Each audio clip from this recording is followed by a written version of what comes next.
our land. Come, my brother, come, my sister, and let us build a nation together.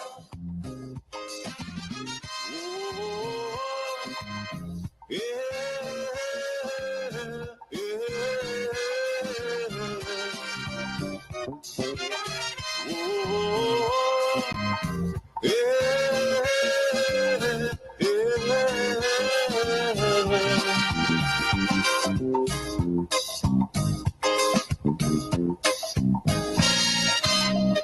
Remember, the key to success is working hard. For our country we must have regard. Forget all your differences, let we start to build. And onward to progress we surely will. Because now, more than ever, we must show discipline, tolerance, and production to build a strong and better nation. I say that is the main foundation. So come let us work hand in hand, because this is our land. Come, my brother, come. So come let us work hand in hand, because this is our land. Come, my brother, come, my sister, and let us build Grenada, Carriacou, and Petite Martinique together. I want to welcome you to the Dynamic Hour. Again, we have a unique moment in time to talk using radio and social media to connect, to engage. I want to encourage those on Facebook and YouTube to please share the live. Sharing is caring. I want to start off by saying, don't forget, this coming Sunday will be NDC's convention and rally. Remember, the convention is a closed-door event, meaning the delegates and invitees, they're the ones who will be a part of that. They will elect the new executive for the party. They will discuss party matters, but it's an indoor private activity or event. Then, and that's at the Happy Hill Secondary School, then we move to the Boucherjou playing field, and that's for the massive rally at the Boucherjou playing field, and that's about 3 p.m. You're encouraged to mobilize, to organize, and be a part of that celebration. At the Boucherjou playing field, we know two visiting dignitaries or prime ministers will be gracing the stage, will be joining the Most Honorable Deacon Mitchell, our beloved prime minister and political leader, at the Boucherjou playing field. That's Roosevelt Skerrit, Prime Minister of the Commonwealth of Dominica, and the Prime Minister of St. Lucia, Pay, John Pay, something like that. Pay, right? So they will be here to be a part of that rally, all right? So mobilize, organize, and be a part of the celebrations. Starts at 3 p.m. and maybe I can just play the ad. Mark your calendars, Grenada, for one spectacular event. Join us at the Boucherjou playing field on Sunday, March 2nd for the National Democratic Congress sensational rally from 4 p.m. Be inspired by our distinguished guests, including Prime Minister Roosevelt Skerrit of Dominica and Prime Minister Philip J. Pierre of St. Lucia. Plus hear from our very own political leader and Prime Minister Deacon Mitchell and more. I am a Enjoy electrifying performances from top artists like Young Man, Booba, Rooney J. Also Mandela Links, Squeezehead, and Muddy. Of course, we always up in the front. This is your chance to engage, be inspired, inspired and celebrate with us. Don't miss out on this unforgettable rally. Organize your transportation and your flags, bandanas, drums, shells, bells, and head down to Bushaju to be part of this transformation. Cause I believe in the truth and I just wanna live good. Right. So so it's Philip John Pay. All right. So he's the Prime Minister of St. Lucia. Good. So organize, mobilize, and come on down to the Bushaju playing field on Sunday. So the rally itself starts at 3 p.m. And I want to encourage you to be a part of that. All right. Mobilize. You may have your private transport. Come on down. You might be a part of, the constituency organization where they have buses available to take you to and from the Bushaju playing field. It is a very important rally, right? A very important convention, first of all, and a very important rally. It's pretty much midterm in the whole 5-year cycle of the NDC being in power. And we have a lot to celebrate. We have a lot to talk about. So I want to encourage you, and even if you don't have a t-shirt, even if you don't have, the t-shirts that you see so many people showing off with, which is not a bad thing, please still organize and be a part of that. And when you come and, bring your young ones, bring them so that they can experience, they can be a part of the rally. So there is entertainment, there will be speeches and stuff like that. So I want to encourage you to come on down to the Bushaju playing field on Sunday coming. There is also a watch party in some of those countries, places outside of Grenada, the diaspora. I know Bernadette, they have, that's in Canada, the NDC Canada chapter. They have a convention rally watch party, 3 p.m. Sunday the 2nd, right? So Sunday, the Avenue Restaurant, all right? That is in Scarborough, Ontario, 1085 Bellamy Road, right? Bellamy Road, N number 4. All right, I hope I pronounced that there right.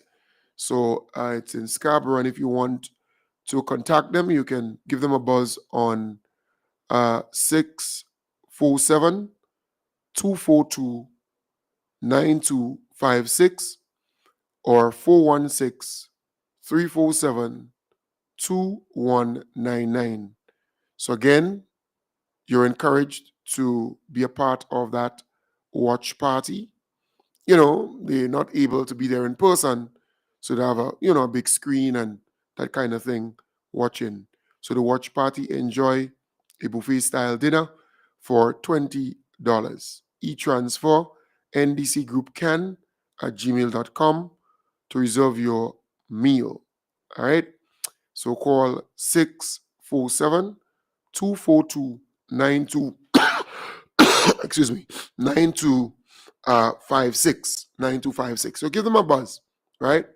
That's the NDC chapter out there in Canada, Ontario, right? Scarborough, Ontario. So give them a buzz, and they will gladly take the information and take it from there. All right. So there's a number of watch parties going on. Once I get the information, I will provide it to you. All right. I will provide it to you. So, and that's good. I don't know if New York has a similar thing. I think I cite something like that, I don't know if New York has a similar thing. Miami, I don't know if they have a similar thing too. But, the chapters, they will be doing their stuff in the diaspora. Folks, I want to speak to you about this whole mindset. You have a lot of people who support the NNP or who are anti-government, and they have a voice. And some of them even have platforms where they can ventilate. And they give the Grenadian public the impression that development is only a hotel, or development is only some concrete project on the beach. That's the idea that they give. So from time to time, you will hear them saying, well, the NDC did not do X or did not do Y, or show me a project that the NDC did in 2.5 years. And what they're talking about is some hotel project or some concrete project somewhere, right? Because they have grown accustomed to NNP pointing to a concrete project as an achievement and as a project. So they still have that mindset, and they want you to believe that when you talk about development, when you talk about projects, then you're referring to some hotel project, right? So Akeem Lewis, my good friend there, he's saying, hey, Cam, yes, the Nutmeg House, 1215 Nutmeg House, we're on Sunday as well. Yeah, I think I mentioned that. So it was still in my mind. Someone sent it to me, I think it was Denise. I think Denise sent that to me. Let me look and see here. All right, I think Denise sent it to me. Denise Roberts, I think she sent it to me. But I have a disappearing message, or she has a disappearing message there. All right, so I'm not seeing it. It may have disappeared. All right. Yeah, so I think someone sent it to me. I can't remember who's the person who sent that flyer to me. That at the Nutmeg House, I did mention it. They have an event there on that same day, a watch party event. All right. So if they send it again, I will promote it also. Because I know normally around convention time, that would happen. The New York chapter, the Canada chapter, the UK chapter. I mean, they all will be having that watch party event out there. So getting back to message, just saying that there are a lot of people who believe you having, let's say, youth in agriculture as an initiative, or women in agriculture as an initiative, or the digital workforce initiative. All of those things creating opportunities, training, and opportunities for our people. To them, that's not a project. That's not something useful. They want to see some hotel constructed in the south of the island or in the north of the island, because it's a mindset. And they've inculcated that kind of mindset over a prolonged period of time. That if you're not seeing a hotel project, then no development is taking place. And many a times, when you check it out, the hotel will be constructed, but the people who are working in the hotel, who are managing different departments, they're non-Grenadians. They're not Grenadians, because the NNP administration, for example, they did not train our people to take up the high-end jobs in that hotel. So yes, they know a hotel will be constructed and it will take 3 years or 4 years to complete. But within that time, they would not train our people to be the manager of housekeeping, or to be the chef, or to be the person in charge of beautification, or the person in charge of entertainment, or the person in charge of managing a particular department, the accounting department, or whatever, or the hotel. They don't do that. But they say to us that that's development. And then you have people who have a voice, who have a platform. They keep saying that the NDC didn't do this and the NDC didn't do that. And it's all about the concrete project. So the NDC administration came into office and they paid the pension. So to them, that's not important. To them, that's not development. But to the 500 plus families, it is important because they were marching and protesting in the hot sun under NNP for their pension and their gratuity. And they got it under the NDC. So the NDC adjusted the minimum wage to give people better salaries, not just government, but the private sector. Both ways. But to them, that's not development.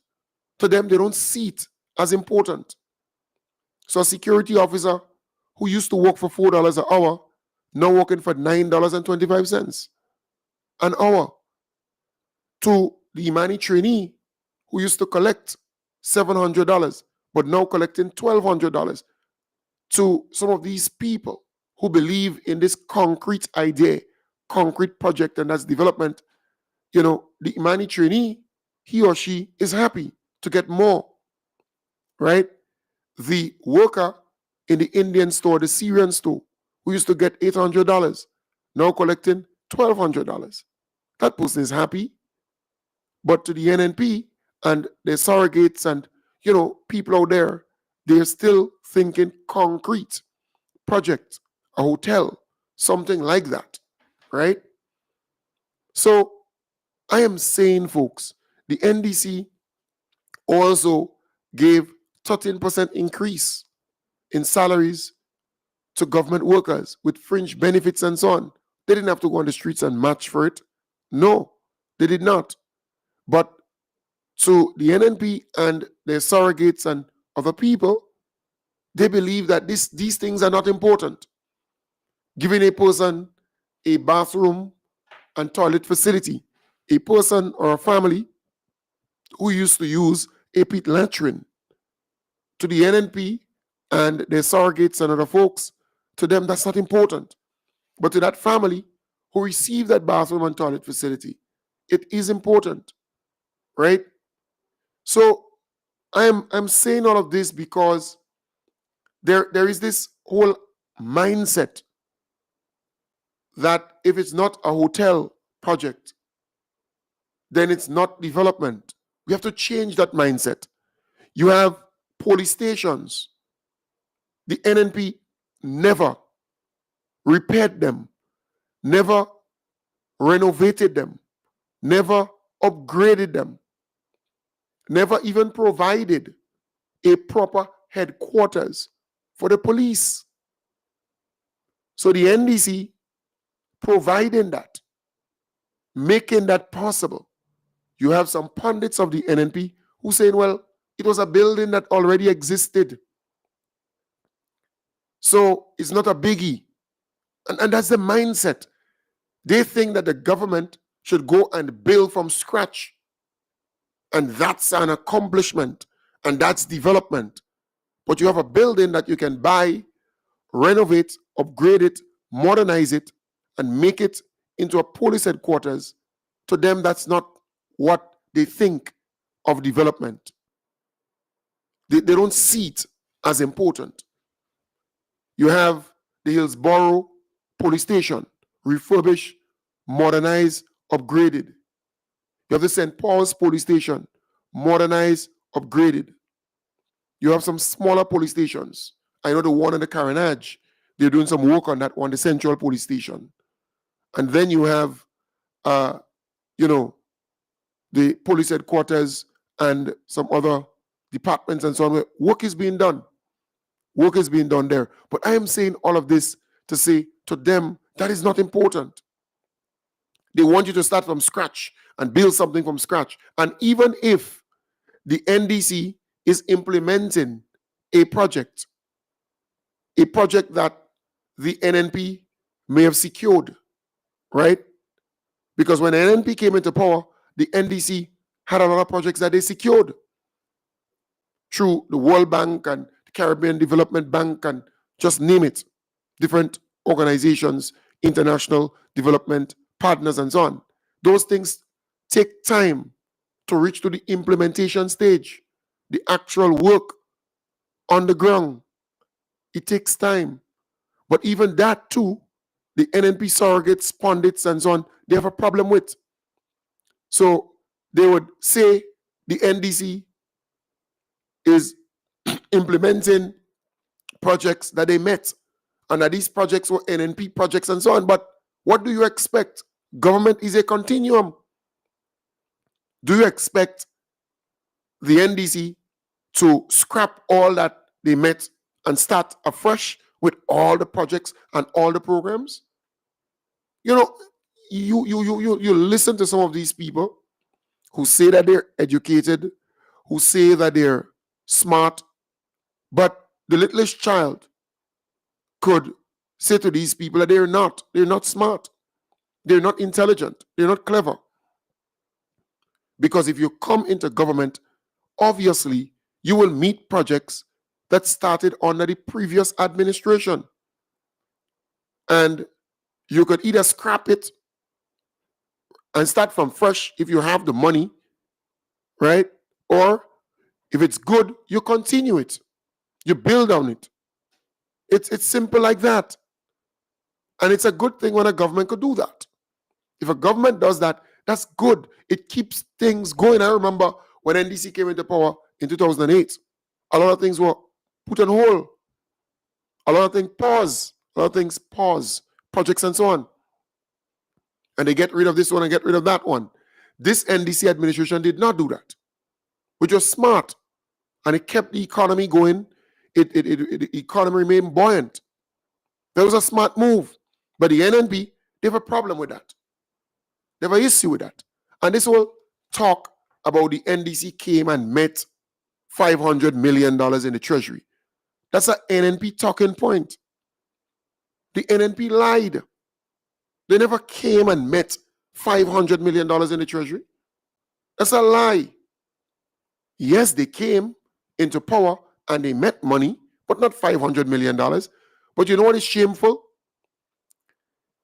If the NDC met that kind of money there, the NNP was bad-minded because they never utilized that money to renovate the clinics and hospitals, right? To upgrade and modernize police stations, to give public officers the increase and all the different things like that. They never did that. So they were stockpiling while people were suffering. So anyhow you look at it, it's bad.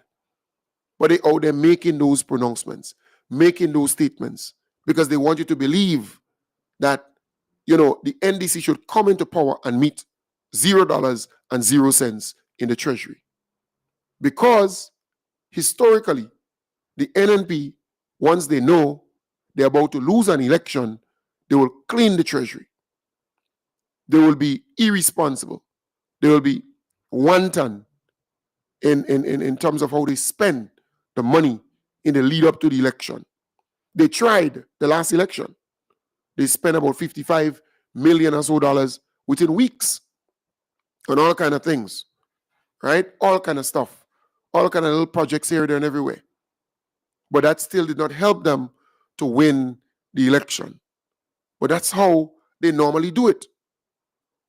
Once they know they're not going back there, once they believe they're going to lose the election, they would go on a spending spree. But they thought they were going to win the last election. Because to them, having 15, it is highly impossible to come from 15, although we know it's possible because it actually happened. But to them, they believe it's impossible to come from 15 seats and losing a government. Because they're banking and say, well, even if they lose 5 seats or 6 seats or 7 seats, they're still in government. To them, that is what they believed. But the Grenadian people said, no, we don't want you. We're getting rid of you completely. And they lost. So they did not have time to go on a spending spree. They did not have time to empty the treasury. So when NDC comes into power, they had to fight and scratch to make ends meet. So God had it designed that way, that they thought they were going to win, the election, and they left a certain amount of resources there, thinking that they're going to come back, not knowing that they were going to lose, and as a result, they're disappointed. And the NDC did not just go on a spending spree. They managed the economy well. The International Monetary Fund gave them some glowing commendation in the way they managing the economy. The International Monetary Fund, the Caribbean Development Bank, and every institution, the World Bank, everybody giving the NDC thumbs up, kudos, the way they're managing the economy. Because the NNP thought, well, the economy is going to collapse. They thought that these people couldn't do X and do Y. But we are living proof that the NDC is very good at managing the economy. And every time they talk, they refer to the past NDC. But this NDC administration is doing a very good job of managing the resources of the state.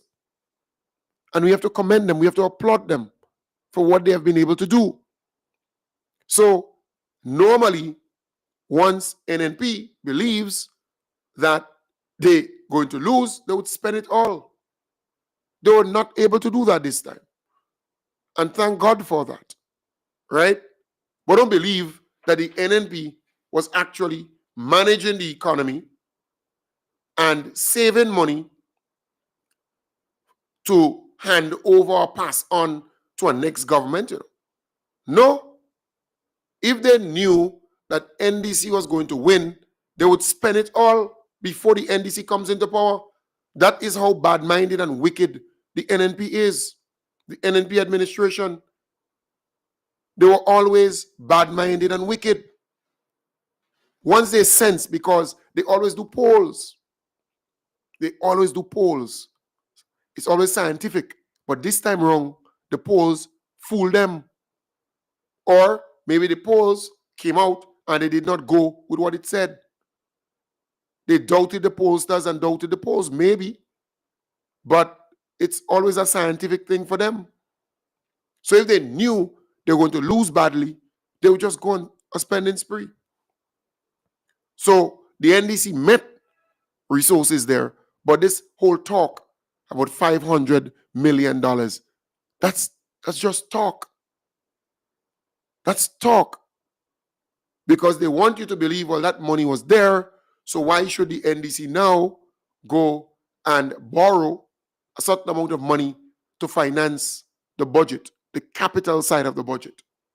But deep down, they know that all governments, past, present, and even those in the future, they will borrow to finance the capital projects as part of the budget. That's the normal thing.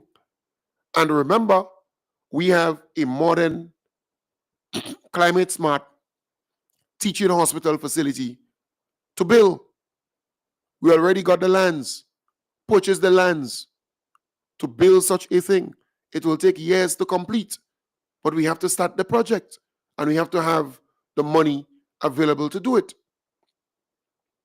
And the government will need over $540 million to do such a project. So the government has to take loans at concessionary rates to get these projects going. You have the St. Andrew or Grenville Anglican School or St. Andrew Anglican School. That project must commence in a real way.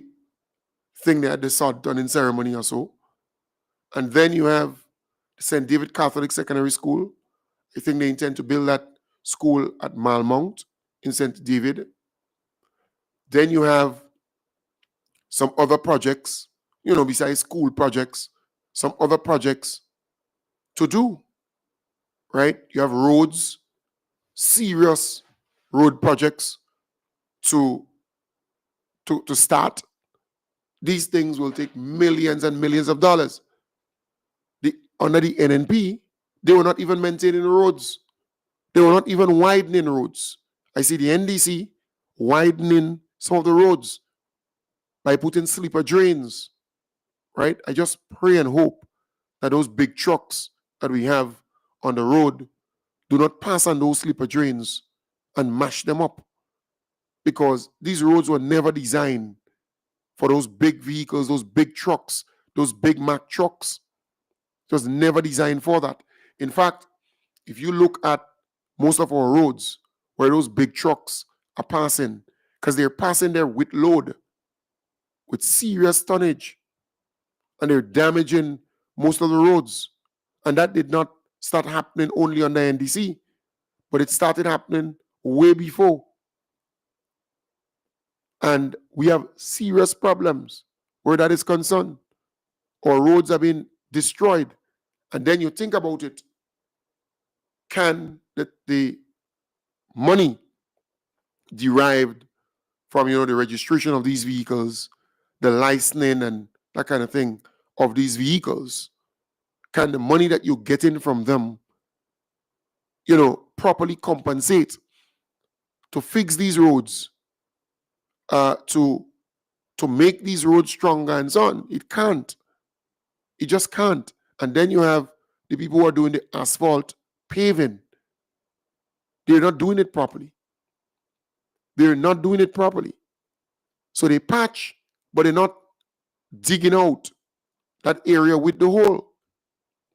So you meet a hole in the road, but when it comes to doing it properly, digging that hole and compacting, putting the cut stone and all the different aggregates, the materials that they normally put in there, and compacting it and ramming it properly. It's like a saw. You cannot just put a plaster over it. You have to treat it. You have to remove all the dead cells and dead skin and things there, dead stuff from there. It's like a live saw, or that they call a live saw, or a saw. If you just put plaster and keep putting plaster, then it would still continue to bust and affect you. So I'm saying what's supposed to happen. And I love when our beloved Prime Minister spoke about getting the proper machine, the proper equipment to cut, to clean that pothole, and to put the necessary aggregates, the necessary materials in there, and properly compact it and then pave it properly. And make sure that you test, just as you would test concrete, right? The strength of concrete for buildings and so on.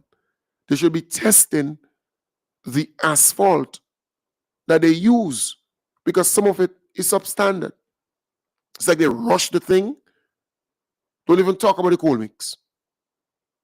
All right? So the NNP administration never maintain roads and fix these things. So the NDC has to come now and try to fix all of these things. And the NNP, they would make the public set up some new standards to judge the NDC by. So the NNP, they've been in power for 23 years and a half. They did all kind of stuff. Right? They got ample time to do things. And we know what happened. So you don't think that the NDC rightly deserves enough time to do things too? To get stuff done? Why do you want to judge them in 2 years and a half or 3 years? And you believe that they should fix everything. That's what you believe. They should get everything done. But you see, if the NDC, right, decide to operate like NNP, then a lot of people are going to have problems. Because the NDC could simply identify their supporters, their people in every constituency, and focus on them. The NDC could do that. That is how the NNP operated during their time in power.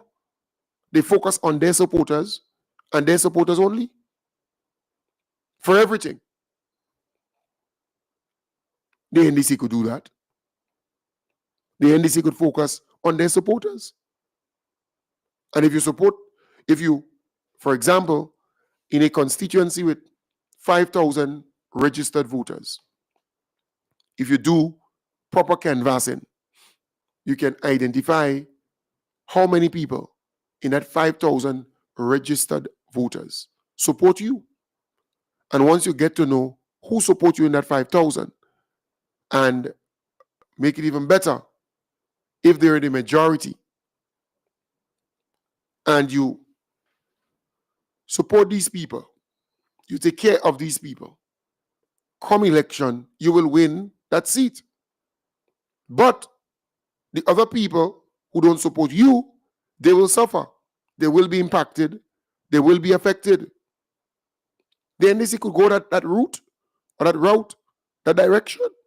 They could govern that way.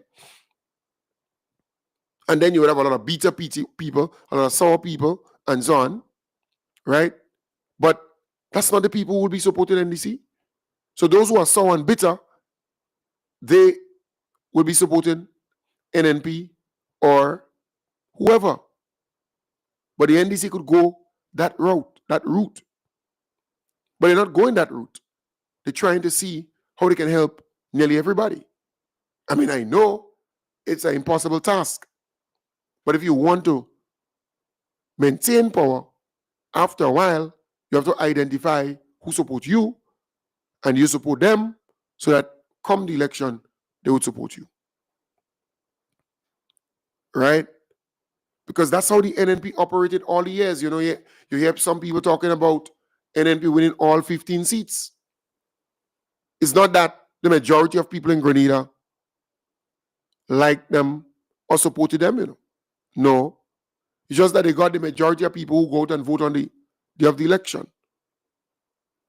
That's what they got. Because all you need is one more vote than your opponent. So in a constituency with 3,000 people registered, the 3,000 people may not go out and vote on the day of the election. 2,500 may go out. So if a person gets 1,251 out of that 2,500 people who go out on election day, that person wins that seat, even by one vote, right? If the other person receives 1,249 and the other person receives 1,251, then they win, all right? So it's not that Keith Mitchell and NNP was so popular. It was just that the people who they ran against, they beat them, but in many instances, not by much. But they won all 15 seats, right? So it's not impossible to win all 15 seats. No, it's not. And it's not like you're so popular and you're so, liked or loved by the electorate or by the people of the country. Because if you're in government, you can just identify the people who support you in that constituency and give them material assistance, give them the roadwork, give them the bathroom and toilet, give them all the increase and this and that, all the programs, identify them, the farmers who support you, and give them the plants, give them the fertilizer, give them, you could do that. You can do that. And you keep these people supporting you all year round, right? It's not good for the governance of the country. It's not good, because then you would have a lot of people going to end up in poverty, who are going to be catching their royal to make ends meet, and there are those who are going to be all okay. So this thing is not a rocket science. I don't make you believe that it's rocket science. This thing is simple, like 1, 2, 3. And that's how they won the elections and received 15 seats over and over and over and over. Because it's a simple formula. Just win. Even if you win by 1 vote, or 5 or 10 or 20 or 100, just win. Canvass the list properly, identify your supporters, take care of them, from start to end. And when the election time comes, you're safe. Mark your calendars, Grenada, for one spectacular event. Join us at the Bushes U playing field on Sunday, March 2nd for the National Democratic Congress sensational rally from 4 p.m. Be inspired by our distinguished guests, including Prime Minister Roosevelt Scarrett of Dominica and Prime Minister Philip J. Pierre of St. Lucia. Plus hear from our very own political leader and Prime Minister Dickon Mitchell and more. I am a pride. Enjoy electrifying performances from top artists like Young Man, Booba, Rooney J. Also Mandela Links, Squeezehead, and Muddy. Of course, we always up in the front. This is your chance to engage, be inspired, and celebrate with us. Don't miss out on this unforgettable rally. Organize your transportation and your flags, bandanas, drums, shells, bells, and head down to Bushes U to be part of this transformation. Cause I believe in the truth, and I just wanna live. Yes. So don't forget, Sunday coming is the rally and convention. Convention is private. It's an indoor event, private. But the rally is open to the public. Everyone is invited to come on down at the Bushes U playing field to be a part of the rally. So getting back to what I was saying, do not think for a moment that the NNP was that popular or that liked. They used a very simple formula to win an election and to stay in power, because the NNP was all about remaining in power. They were not doing anything big to develop the country, and that is why every time they open their mouth, they think in concrete projects. That is development to them. Building some hotel or getting somebody to come and build some hotel. So the government of the day trying to build people, trying to make people better, the human resource of the country. And they don't see that as important. But look at the amount of things that the NDC did. The Build Back Better initiative. When Ivan passed, the NNP had a Build Back Better initiative, building back houses. I know, I was working in housing authority at the time, right? But they were building the houses back without bathroom and toilet facilities. And in some instances, just how they met it, so they're building it. No foresight, no vision. The NDC, on the other hand, Hurricane Beryl passed, and they're building back better houses with bathroom and toilet facilities in them. That's commendable. That's great. Then you have the farmers. After Hurricane Ivan and NNP was in power, they never gave the farmers plants. They never gave the farmers fertilizer. They never gave the farmers cash support, like how the NDC gave $4,500 to those with 5 acres and under who work in 5 acres and under. Because some people are of the mindset that because on paper they have 6 acres, it means that the government has to give them $9,000. No, not because you have 6 acres, it means that you walk in 6 acres. The government is talking about what you walk in, right? So those with 5 acres and above, they received $9,000. But what you walk in, you have to be walking it, right? But the NDC gave that out. The NNP did not. They never did that. Nope. So we could look at the NDC and their achievements and give them thumbs up for it. They're doing a fantastic job. They are not perfect, and they will never be perfect. But the NDC cares about people. The NDC cares about Grenada, Carriacou, and PT Martinique. And they're doing all in their power to develop this place, to transform this place. Last night on the Ride Along program that I was on, I laughed because you have some people taking the NNP talking points, right? They're taking the NNP talking points and go on programs, not even having facts, and talk about perception, not even having the facts. And they go there, bumping their gum, and they're quick to condemn and criticize. I ask them, but you upset, excuse me, you upset that our prime minister is traveling? You upset about that? But is he traveling on his personal business or is he traveling on government business? And some people don't understand. We don't print our own money. We don't.